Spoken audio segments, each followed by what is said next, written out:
1 of chapter 3. Today we are going to talk about properties of matter. So matter is anything that has mass and occupies space, and it makes up everything that we use, like water, wood, plastic bags.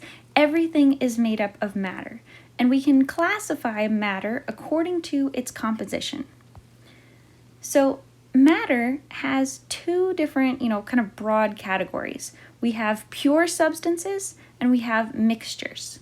So pure substances will be things like elements, like copper or iron or aluminum or helium or things like that, or compounds like water.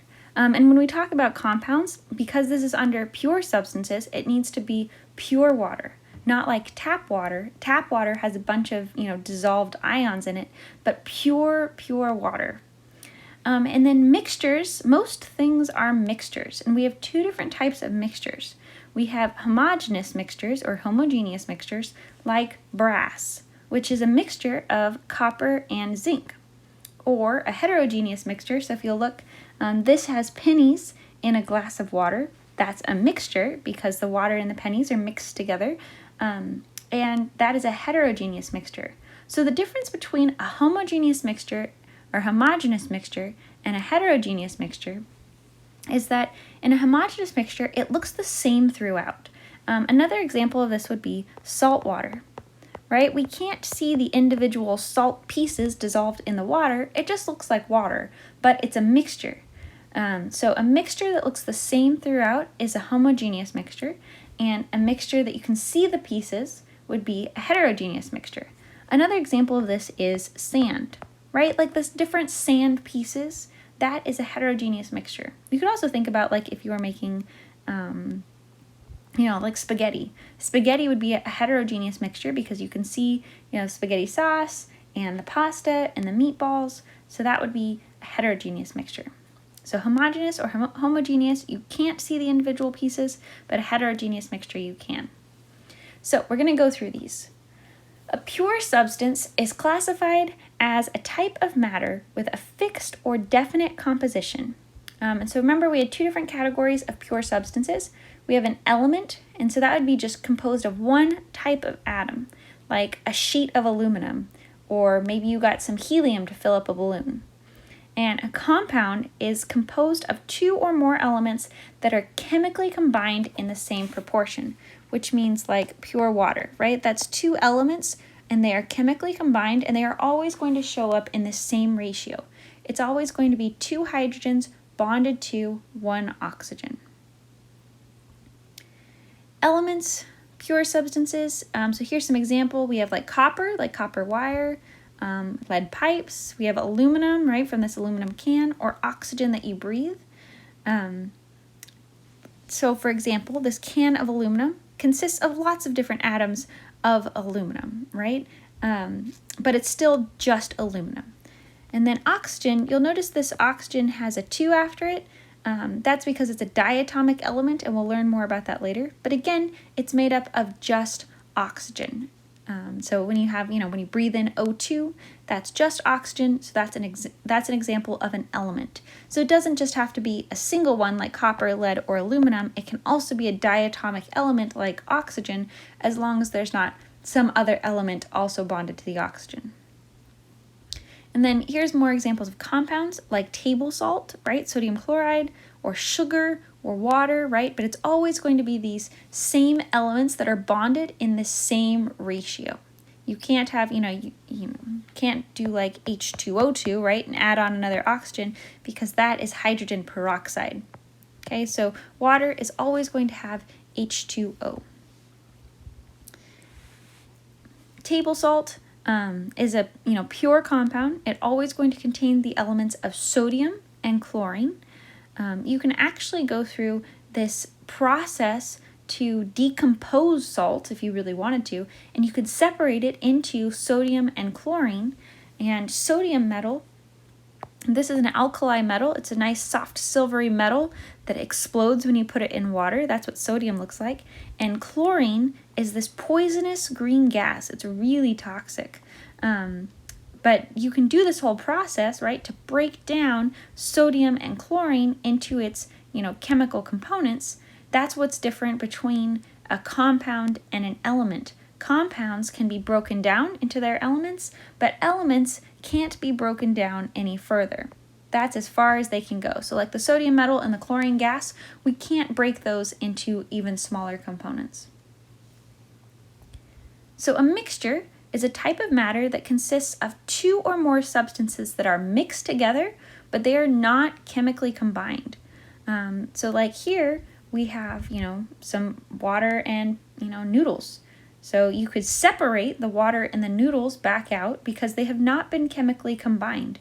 So we can just use a strainer and we can separate the water and the noodles. That's a mixture. And this is a heterogeneous mixture, right? Because we can see the water versus the noodles. So if we can separate them by physical methods, not by chemical methods, like we were talking about earlier, but if we can separate them by physical methods, like using a strainer or maybe evaporating off the water, then they are not chemically bonded together, and we would just call this a mixture rather than a compound. So here is a way that we separate mixtures a lot in this class and in chemistry in general. We will use a filter. So this is kind of like if you make coffee like the old school way, not like with a Keurig, but if you actually have, a filter and some coffee grounds. There is a piece of filter paper in here. It's kind of hard to see, but there's a piece of filter paper in here, and they're pouring this liquid in that has this yellow substance that's been dissolved. And when they pour the liquid in, the yellow powder is being caught in the filter. And the liquid that comes through, if you can see, this is water that's coming straight through. So before, when they pour it in, it's got all the yellow stuff that's mixed up, but when the water comes through, now we've separated the water and this yellow powder. So this is a physical method, filtration, okay? This is one of the common ways that we separate solids from liquids in this class. So a homogeneous mixture is when it looks the same throughout the sample. If you can't see the individual parts of the mixture, then this is a homogeneous mixture. And like I said before, our example of this is brass, but you could also think of like salt water, I think is a better example. Like salt water, if you dissolved a bunch of salt in the water, you can't see the salt crystals anymore. It would just look like water. That would be a homogeneous mixture. Or even, coffee. You can't see the coffee that's been dissolved in the water, right? It just looks the same throughout. So a heterogeneous mixture is a mixture where you can see the individual parts of the mixture. And so this, again, there is water and there are pennies, or you can think about, the pasta in the water or sand, right? But you can see the individual pieces. So go ahead and find your Chapter 3 lecture worksheet and complete problems number 1 and 2.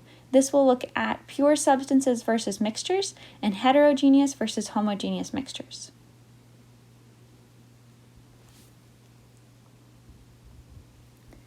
Okay, we have 3 different states of matter that we are going to talk about.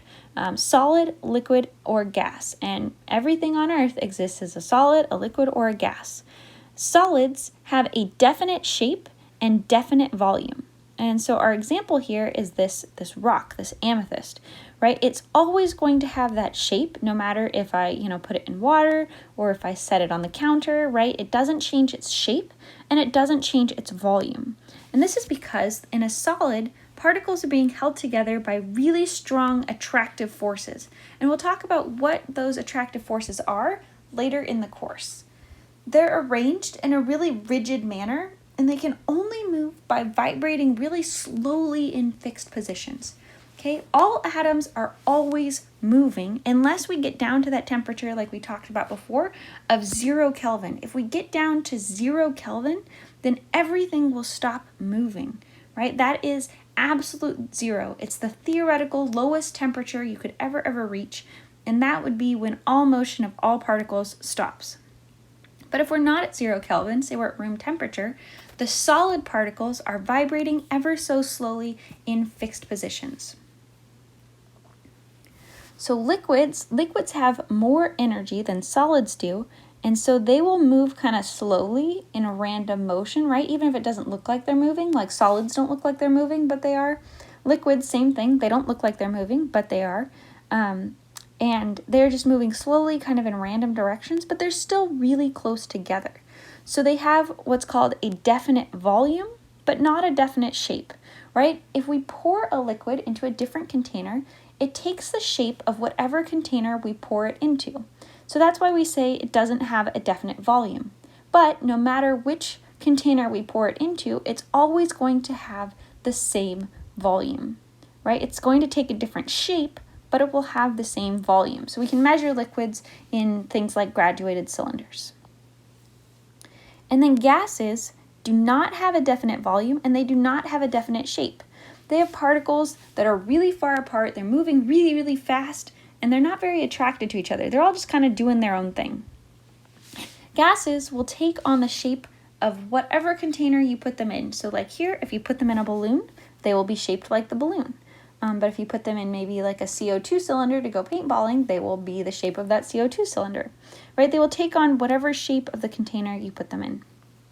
They will also take the same volume of the container. Gases can expand and be compressed. So if you put them in a balloon, right, then they'll take on the volume of that balloon. If you let some gas particles go in a classroom, then they will take on the shape of the classroom. They will expand and fill the entire room. So they do not have a definite volume. They don't have a definite shape. So here's the summary. So like solids have a definite shape and definite volume.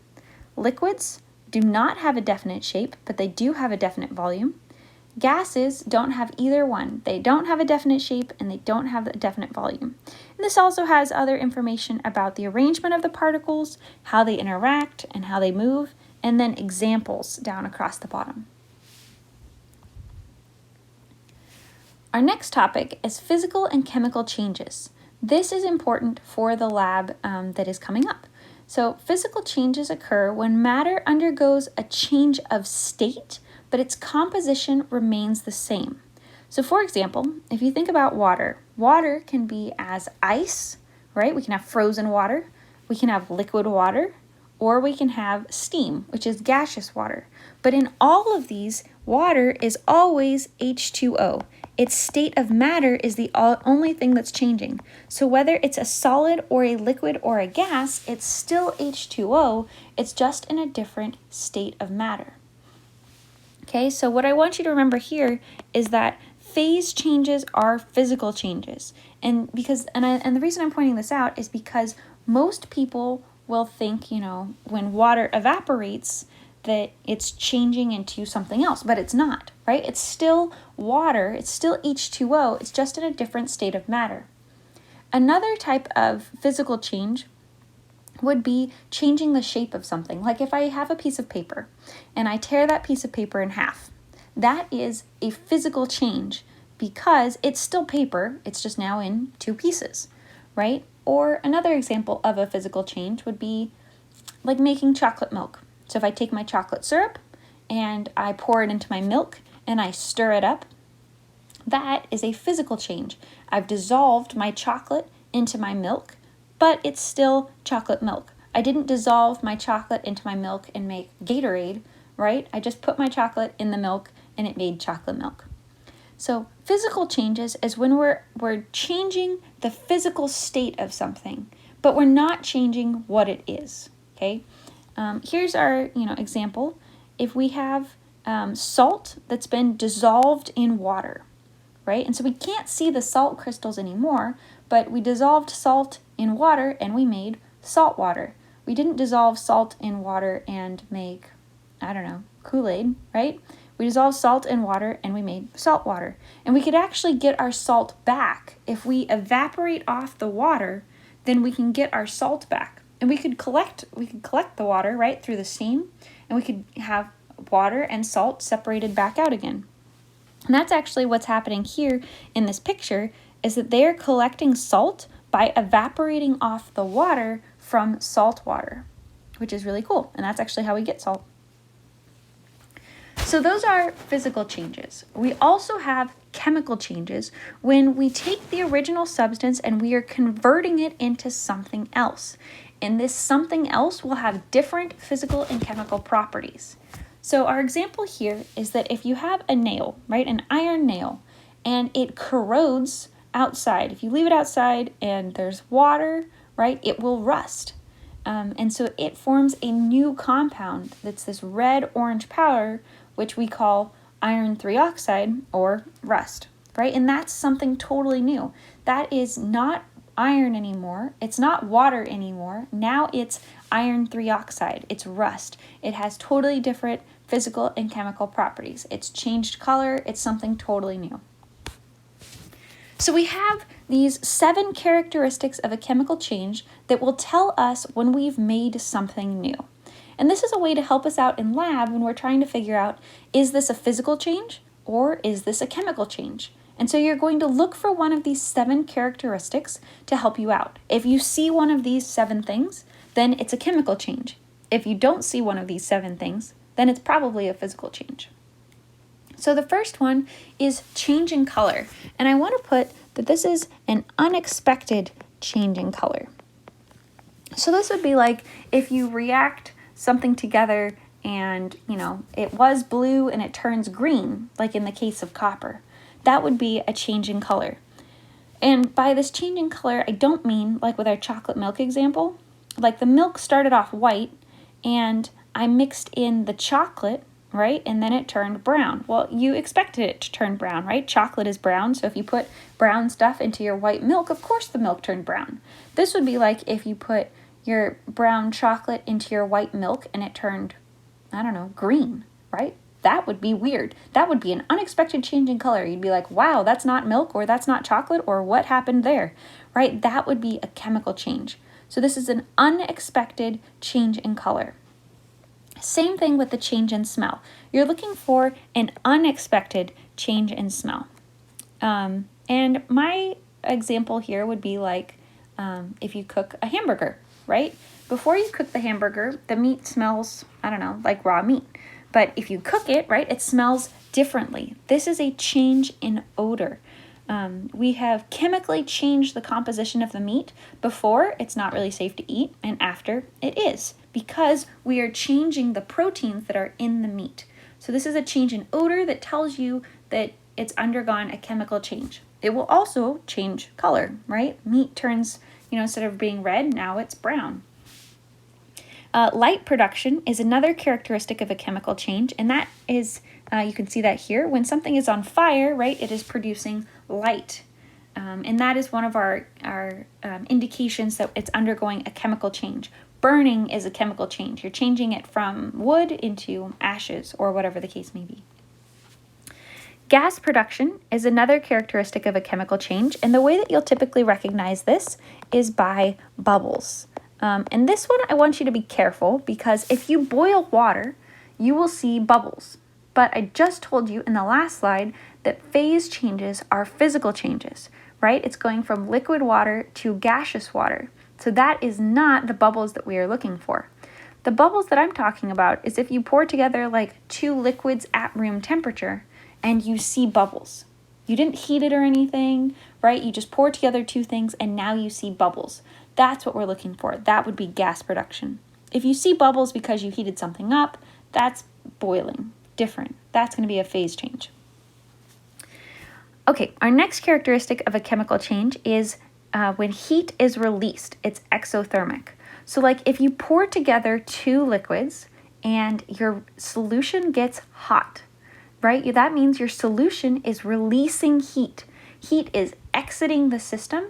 Therefore, it is exothermic. That's how I remember that. If it gets hot, heat is exiting the system, it is exothermic.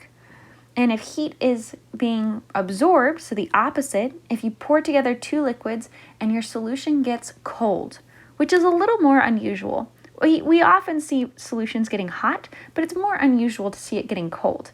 But if you pour together 2 liquids and it gets cold, then heat is being absorbed.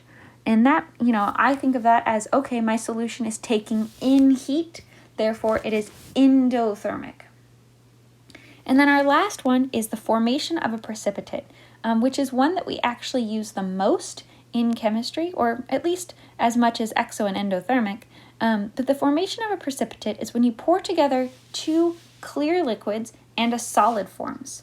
And this would, essentially what happens is it will start to look cloudy. And instead of, being two just liquids, you'll start to see some solid form at the bottom. That is formation of a precipitate. So these are our 7 characteristics of a chemical change. This will be how we know that a chemical reaction is occurring if we see one of these 7 things. If we don't see one of these 7 things, then it's a phase change or a physical change. So here are some examples. If, we boil water to form water vapor, again, there's bubbles there, but that's not the bubbles that we're looking for gas production. That is a phase change. Copper being drawn into thin copper wires, right? We're changing the shape of the copper, but it's still copper. If we dissolve sugar in water, then that's forming sugar water. No reaction is occurring, we just changed the phase of matter. And if we cut up a piece of paper into tiny pieces, it's still paper, now we've just changed its shape. The chemical changes on the right, if we have shiny silver metal and it reacts in the air, right, it tarnishes and it's going to turn kind of black or gray, right? That would be a change of color, and so we know that it's undergoing a chemical change. If we burn wood, right, it says a bright flame produces heat, and it's also giving off carbon dioxide and water, right? We have gas production, we have light production, that's exothermic, right? That's a chemical change. If you heat sugar, right, it'll start to form caramel. It turns like brown and it smells good, right? That is a chemical change. And then iron combines with oxygen in the air, right, or water to form rust. And that would be a color change. So that's how we know that that is a chemical change. So those are physical and chemical changes. We also have physical and chemical properties that we can use to distinguish substances. When something undergoes a chemical change, it gets all new physical and chemical properties because it's a different substance. So we need to know what physical and chemical properties are. Physical properties are properties that can be observed or measured without changing the identity of a substance. So like looking at this penny, right? The penny is hard, the penny is copper colored, we can figure out the melting point of the copper, right? We can figure out all of those kinds of things. You can figure out the shape, the physical state, right? Like solid, liquid, gas. You can figure out boiling and freezing points, the density, the color. And so you can figure out all of those things without changing the identity of the penny. But the only way to figure out a chemical property is to have this penny interact with other substances. Like if I put my penny in hydrochloric acid, it will start to bubble and fizz. And so I know now that the penny, right, the copper, reacts when it comes into contact with hydrochloric acid. So the only way to figure out a chemical property is to cause it to change into something new by interacting with something. So like sugar, if we take sugar, some of the physical properties of sugar are that it's white, right? It's a solid, it's got hard little pieces that shatter when you hit them. It tastes good, right? Those are all physical properties of the sugar. We could even figure out, what temperature the sugar melts at. But if we have the sugar at a high enough temperature, then it will undergo this chemical change, right? It will turn brown, it will start to smell differently, and that is a chemical property. So here's a summary of physical and chemical properties. So we have physical properties like color, shape, odor, luster, size, melting point, or density. And a chemical property will be about how it reacts with something. Does it react with acids? Does it react with bases? Things like that.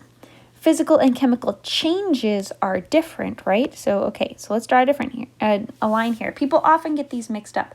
Physical and chemical properties versus physical and chemical changes. So physical and chemical changes, right? A physical change would be something that changes the state of matter, but doesn't change what it is. Whereas a chemical change will change it into something new, right? We see heat being released, or, paper burning, things like that. So make sure you've got these separate, physical and chemical properties versus physical and chemical changes. Because again, like I said, people often get them mixed up. Okay, go ahead and find your Chapter 3 lecture worksheet and complete problems 3 through 5.